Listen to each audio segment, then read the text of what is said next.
याच्यामध्ये माननीय CP sir यांच्या मार्गदर्शनाखाली ऑपरेशन थंडर अंतर्गत जे MD आणि गांजा यांच्या विरोधी जी मोहीम, अंमली पदार्थ विरोधी जी मोहीम चालू आहे, त्याच्या अंतर्गत आमचे जे DB पथक आहे, DB इन्चार्ज, तसेच सिनियर PI पाचपावली यांच्या मार्गदर्शनाखाली ही कारवाई करण्यात आली। त्याच्यामध्ये 2 आरोपींना अटक करण्यात आलेलं आहे। त्यांच्यावरती पूर्वीचे सुद्धा गुन्हे यामध्ये आहेत आणि त्यांच्याकडून जवळपास 12 ग्रॅम MD जप्त करण्यात आलेले आहे। तसेच त्यांनी ती MD कोणाकडून घेतली होती त्याचे नावही आम्हाला निष्पन्न झाले आहे।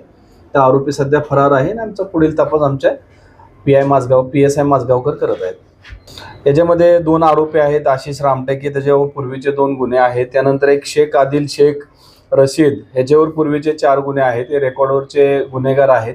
यांच्यापूर्वी त्यांच्यावर कारवाई करण्यात आली आहे, प्रतिबंधात्मक कारवाई करण्यात आलेली आहे। तरी सुद्धा हे MD बाळगताना विकताना आम्हाला मिळून आलेले आहेत। आम्ही त्याच्या अंतर्गत पुढील कारवाई करत आहोत।